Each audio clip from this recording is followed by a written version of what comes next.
मैं हूं आपके साथ नम्रता। लगातार तीसरी बार सत्ता में आने के लिए ममता बनर्जी ने इस बार प्रशांत किशोर को अपना चुनावी रणनीतिकार बनाया है। लेकिन लगता है प्रशांत किशोर भी मोदी के चाणक्य कहे जाने वाले अमित शाह की रणनीति के आगे सरेंडर हो गए हैं। इसीलिए वो ये मान बैठे हैं कि टीएमसी के आंतरिक सर्वे में बीजेपी जीत रही है। जब से प्रशांत किशोर ने ये बात कबूली है, मीडिया से लेकर सोशल मीडिया तक जबरदस्त चर्चा का माहौल बना हुआ है। लेकिन इस चर्चा के बीच वरिष्ठ पत्रकार रवीश कुमार की भी खूब चर्चाएं हो रही हैं। और उनकी ये चर्चा भी दरअसल इसलिए हो रही है क्योंकि उन्होंने पीएम मोदी को लेकर सवाल ही कुछ ऐसा पूछ लिया है। दरअसल सोशल मीडिया पर प्रशांत किशोर और रवीश कुमार के बीच क्लब हाउस ऐप पर हुए चैट का एक हिस्सा तेजी से वायरल हो रहा है। इसी चैट में प्रशांत किशोर से Magsaysay award winner Ravish Kumar पूछ रहे हैं कि इतने बड़े स्तर पर इकोनॉमिक क्राइसिस होने के बावजूद मोदी के खिलाफ एंटी इनकम्बेंसी नहीं है। रवीश कुमार के इसी सवाल को लेकर सोशल मीडिया पर लोग उन्हें जमकर ट्रोल कर रहे हैं और कह रहे हैं कि 2 साल तक सत्ता में रही ममता बनर्जी के खिलाफ एंटी इनकम्बेंसी को लेकर सवाल पूछने के बजाय रवीश कुमार पूछ रहे हैं कि क्या बंगाल में मोदी के खिलाफ एंटी इनकम्बेंसी नहीं है, जबकि मोदी तो बंगाल में सत्ता में भी नहीं है। रवीश कुमार ने जिस तरह का सवाल पूछा है उस पर ऋषि बागड़ी नाम के ट्विटर यूजर ने लिखा, मैग्सेसे अवार्ड विनर पत्रकार रवीश कुमार का सवाल सुनिए। राज्य के चुनाव में वो पूछ रही हैं कि पीएम मोदी के खिलाफ सत्ता विरोधी लहर है या नहीं।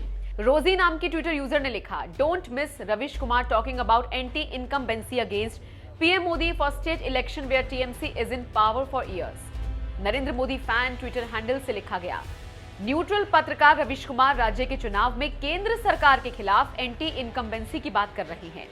अंकुर सिंह नाम के यूजर ने लिखा, ममता बनर्जी 2 बार मुख्यमंत्री रही हैं, लेकिन रवीश कुमार पूछ रहे हैं कि बंगाल में मोदी के खिलाफ एंटी इनकम्बेंसी क्यों नहीं है।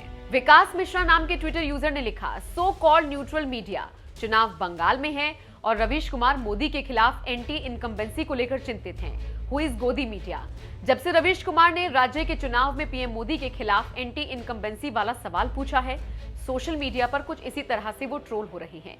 बहरहाल आइए अब आपको रवीश कुमार के सवाल का जवाब भी सुना देते हैं। देखिए किस तरह से प्रशांत किशोर कह रही हैं कि नहीं जी, मोदी के खिलाफ एंटी इनकम्बेंसी तो नहीं है, लेकिन टीएमसी के खिलाफ जरूर है। मोदी की रैलियों में भीड़ भी आ रही है, जबकि टीएमसी के खिलाफ गुस्सा है कि एंटी इनकम्बेंसी, इतना मैसिव इकोनॉमिक क्राइसिस में भी मोदी के खिलाफ एंटी इनकम्बेंसी नहीं है जी, क्योंकि जहां एक चीज आप देखें कि बंगाल में मोदी पहले तो एक बात है कि मोदी का एक कल्ट है जो कि बन गया है पूरे देश में, जो कि द डिग्री कुड वेरी, लेकिन 10%, 15%, 20%, 25% ऐसे लोग हैं जिसको मोदी में भगवान दिखता है। चाहे सही दिखे गलत दिखे वो एक अलग बहस का मुद्दा हो सकता है। स्पेशली जो यहाँ हिंदी भाषी है वो मोदी का सपोर्ट का कोर है। प्लस जो एंटी इनकम्बेंसी वो स्टेट गवर्नमेंट के खिलाफ है, सेंटर के खिलाफ है नहीं। और मोदी है पॉपुलर, यहाँ काफी पॉपुलर है। अगर आप लीडर का हम लोग सर्वे कर रहे हैं तो मोदी और Mamata are equally popular, which is a very big thing. Modi is very popular. यहाँ पे मोदी पॉपुलर इसलिए भी है, आप देखिए बंगाल ने बीजेपी का स्वाद अभी चखा नहीं है, तो वो एक फैक्टर है कि 30 साल 35 साल से जो लोगों ने नहीं देखा है तो उनको लग रहा है कि बीजेपी कुछ ऐसा चीज है, कुछ ऐसा कर देगी जो कि हम लोगों को पहले अभी तक नहीं मिला है। तो लड्डू जो टेस्ट नहीं किया है वो वाली बात है कि उसको टेस्ट करना चाहते हैं, उसको लोग जाकर देखना समझना चाह रहे हैं, वो एक फैक्टर है। मोदी की मीटिंग्स में भीड़ आ रही है, उसका एक कारण ये है कि मोबिलाइजेशन भी बड़े स्तर पे होता है, प्लस मोदी पॉपुलर भी है, इसमें कोई दो मत नहीं है। तृणमूल के खिलाफ गुस्सा है, वो एक फैक्टर है। पोलराइजेशन है, वो एक फैक्टर है। और मोदी की पॉपुलैरिटी है। ये तीनों चीज, उसके ऊपर से फिर बीजेपी की अपनी जो इलेक्टोरल मशीनरी है, लेकिन बेसिक ये 3 चीज ही है।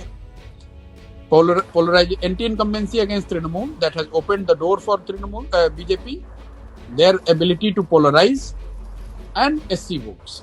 आपको बता दें, ये ऑडियो बीजेपी के आईटी सेल के प्रमुख अमित मालवीय ने ट्वीट के जरिए सार्वजनिक कर दिया। ये ऑडियो उस वक्त का है जब Prashant Kishor club house app पर कुछ पत्रकारों से पश्चिम बंगाल में जारी चुनावों को लेकर बातचीत कर रहे थे। इधर इस ऑडियो के सामने आने के बाद प्रशांत किशोर ने भी अपना पक्ष रखते हुए बीजेपी पर तंज कसा है और कहा है कि ऑडियो का चुनिंदा हिस्सा लीक करने के बजाय बीजेपी को पूरा ऑडियो डालना चाहिए। बहरहाल इस पूरे मुद्दे पर आपकी राय क्या है, हमें कमेंट कर जरूर बताएं।